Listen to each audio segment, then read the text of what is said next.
Hi, viewers. Welcome to yet another episode of the AI People, where thinkers and builders talk about their experiences humanizing AI. Today, we have Sarat Chinta, who is a design engineer at Intel, to talk about some of his projects, what he's excited about AI. Thank you, Sarat, for being with us today. Why don't you kick us off with a short introduction? Yeah, first of all, thank you, Vivek, for having me on your podcast. It's really great, amazing to see how you are bringing all the people together through your podcast.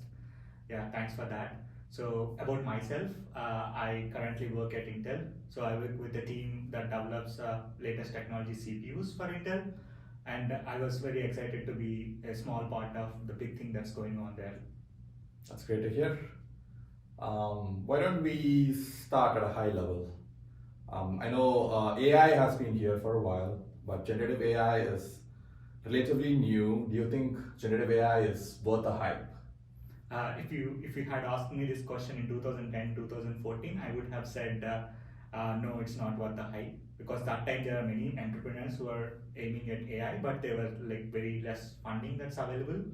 But having benefited from AI myself, and then having seen the benefits of AI on the society, I think it's worth the hype. And having known that what it can do, I think it's worth the hype.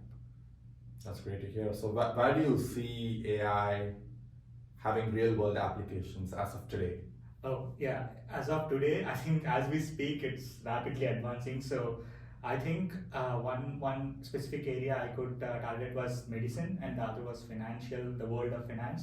So in terms of medicine, if I have to say, like, let's say we can imagine an orthopedic doctor taking assistance for AI to schedule his work, to schedule his patient's calls, and then to remind him of the important things that he has to do. And let's say if he has something called an operation or something like that, AI can give him the 10 different ways of attending to it and important things that he should do before attending the operation theater, I guess. So, yeah, that's one way of thinking about it. Great. So, you see AI playing the role of an assistant, enhancing the productivity of professionals across industries. But I am also hearing a lot more about AI being a potential existential threat for the humankind. So, how do you see that? Do you agree to it? Do you see a counter narrative? Yeah, there are two ways of thinking about it. Like, let's say if we think about AI as an algorithm, which gives us an output based on the data that is fed to it, then that is what is expected. That is good, and it is no harm. But if we see AI as an emerging algorithm, like developing itself or creating itself, that's a threat. That's what people call it as threat. In my opinion, like seeing the advantages of this emerging algorithm, I think it's not a threat. Like, we can mitigate the risks that we have today by having proper regulatory policies, and also like we can test. I think it's better to pilot test it before the actual invention was available to the whole world. It's actually better to pilot test on one particular society.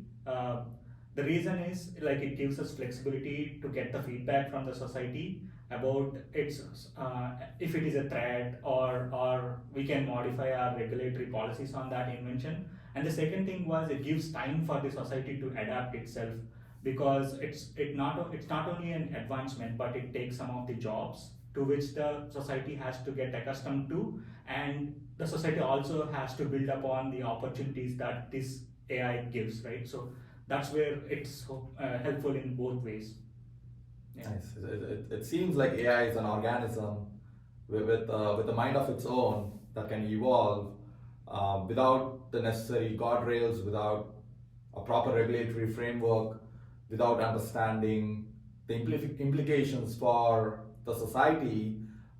It as a technology, it's a double-edged sword. So I'm glad that you are already thinking about all those downstream implications and trying to factor that in the whole ideation process as well as implementing the idea.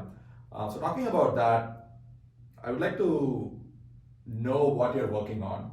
I know you are part of a social impact project. Would like to learn more about that And also, how do you see, how do you envision AI being applied there?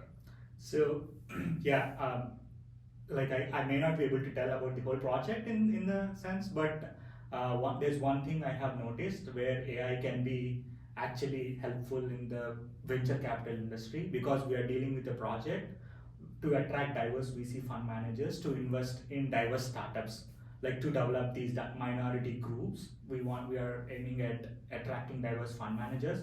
So one thing we have noticed, the pinpoint of these VC startups like was attracting fund managers, like attracting investors. Let's say there are thousands of investors in the world, but out of them only 5 to 6 people are really interested in a specific idea or specific industry, and out of them only 2 to 3 people are actually interested in investing in this startup idea.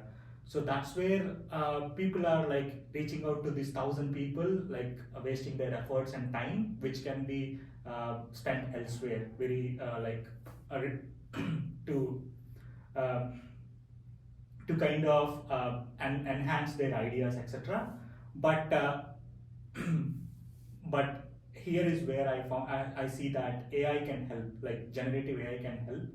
Basically, generative AI has this capability of predicting the financial models, and also it also can predict the outcomes well.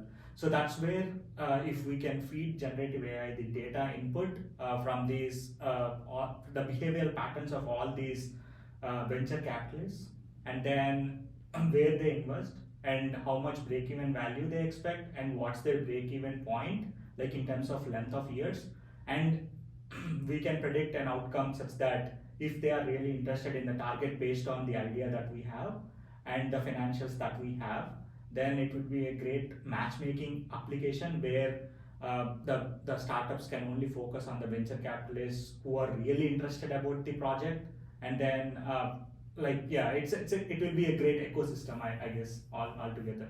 Yeah. Got it. So I guess information asymmetry is a huge problem, which precludes certain projects getting funded.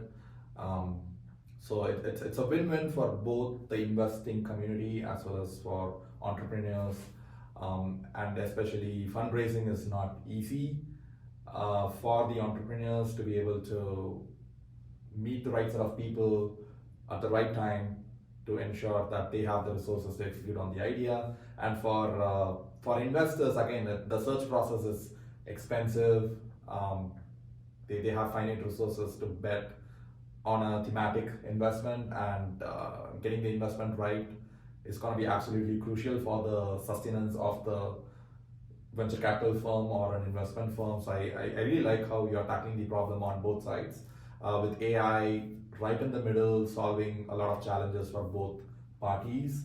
Um, how do you see this technology coming to life to help these users? Is it going to be like an application? How is the user interface gonna look like? Yeah, so basically, we can have a dashboard where there is a whole list of diverse VC fund managers showing the areas in which they are interested, in what areas they are interested, and also in what technologies they are interested, and also their break-even values, their history on like. I think people will look at their track record, like how successful they are in investing, like that indicates their decision-making skills as well.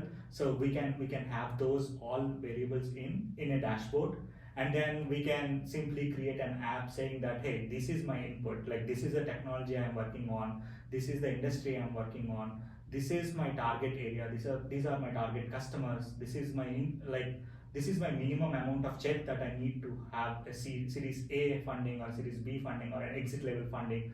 So with all these criteria met, we will list a few, like out of the thousand of venture capitalists who are on the dashboard, we'll list out a few who will be really interested in the idea, and then people will be approaching to them. Yeah, that's how it works.